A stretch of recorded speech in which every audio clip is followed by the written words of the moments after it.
All right, folks, welcome to the Black and Gold Blitz. I'm Tito, Jeff Sidoff. Follow me on the X at That Happens.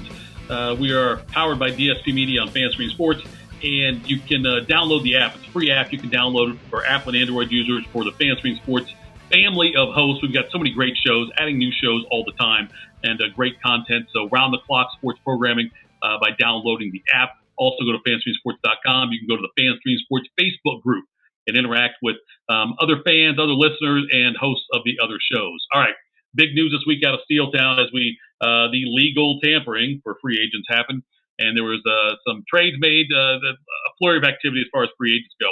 The big news, of course, the Steelers signing Russell Wilson, the former Seahawk and former Bronco quarterback, to a one-year veterans minimum deal, about $1.2 million. It's a one-year deal, $1.2 million. The Broncos are on the hook for like $38 million. So the Steelers only have to pay $1.2 million towards him, and 37.8 is what the Broncos will have to pay him. So it'll still be a $39 million quarterback. It's just the Steelers won't be on the hook for $1.2 million of that.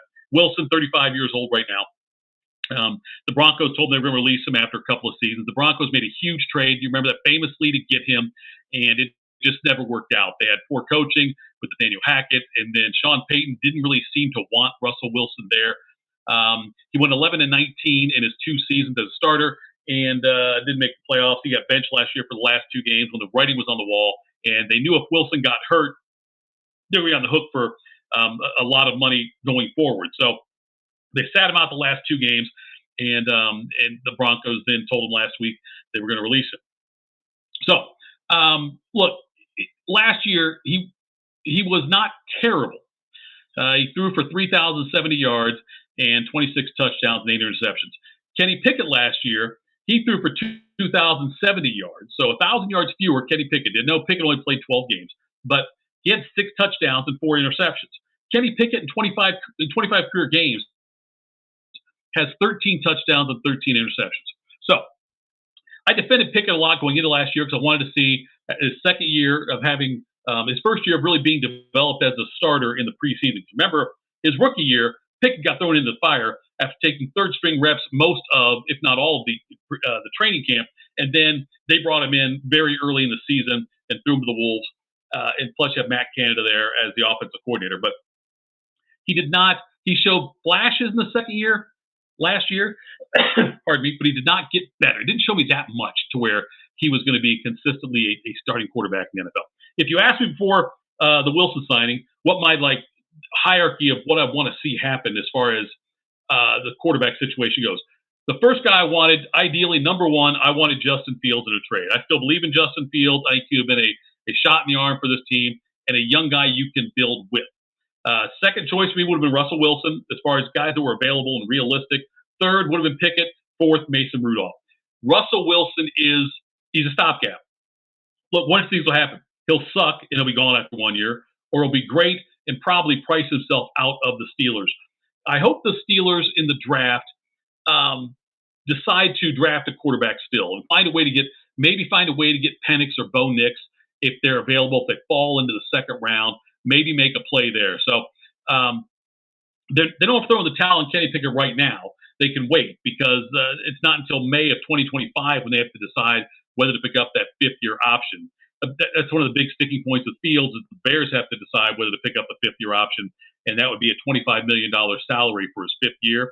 But so the Steelers can wait and decide on what they want to do with Kenny Pickett.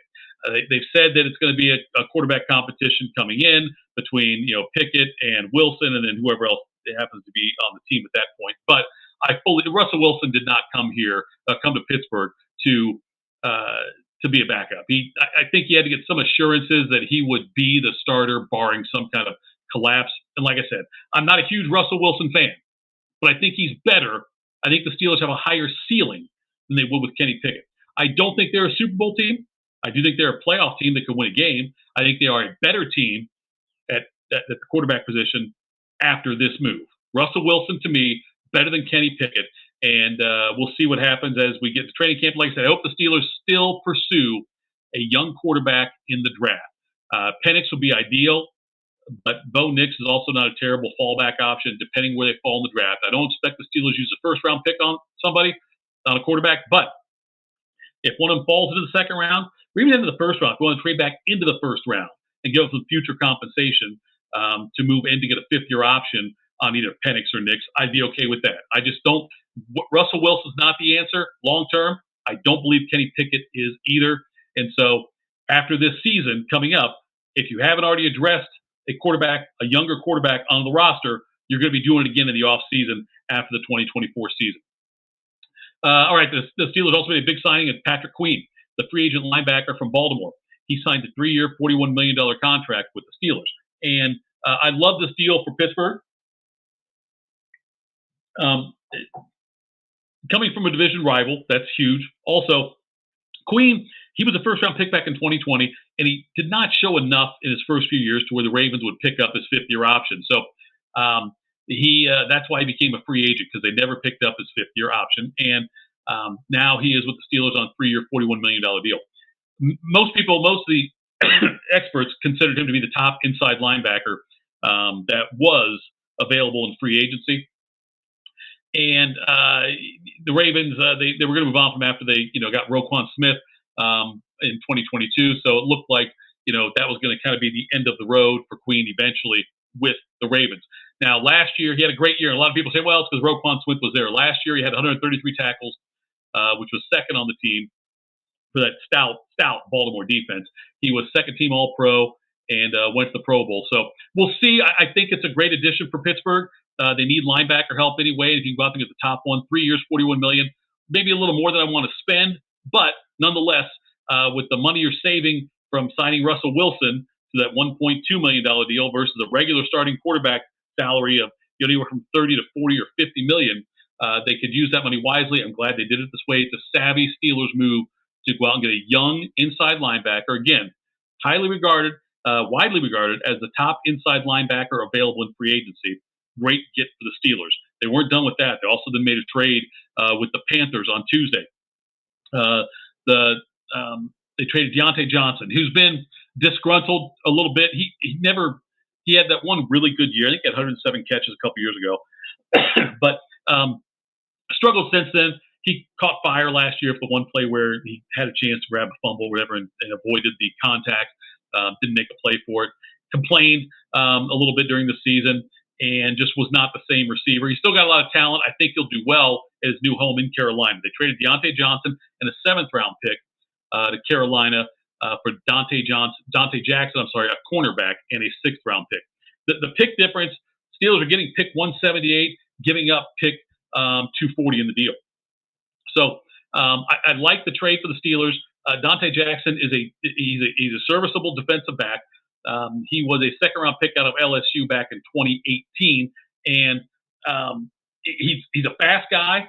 He doesn't avoid contact. Not the best cover guy, but nonetheless, the Steelers have enough depth there. They're going to be able to make up for that. But I like the deal. It's only a 1-year deal for him. He's got 1 year left on his deal for $10 million. But the fact they traded Johnson when they did, the Panthers were on the hook for like a $3 million bonus to give to Johnson. So the money's not really that bad as far as they're not really huge of a difference for the Steelers. And getting a cornerback in Dante Jackson for a wide receiver who wasn't really happy in Pittsburgh, it seemed like, and Pittsburgh wasn't really happy with Dionte Johnson. Now the Steelers have to go out and make a play somewhere at wide receiver because they've already cut Allen Robinson II, who was a disappointment his 1 year in Pittsburgh, and now Johnson gone. And so there's some free agent wide receivers out there. Calvin Ridley, although it looks like Ridley will probably go to either the Patriots or back to the Jags. Curtis Samuel's an option. He might do well in that Pittsburgh system. And, or do they make a trade with the Bengals? Do they try to, go in there and get T. Higgins maybe, who's requested a trade, but I don't know if the Bengals have traded the division. Nonetheless, there's options out there, and we all know the Steelers do a pretty good job of drafting receivers as well. They got Dionte Johnson out of a MAC school, and the same way they got Antonio Brown. Although I know it didn't end well in both these cases. Now they were actually still very good receivers.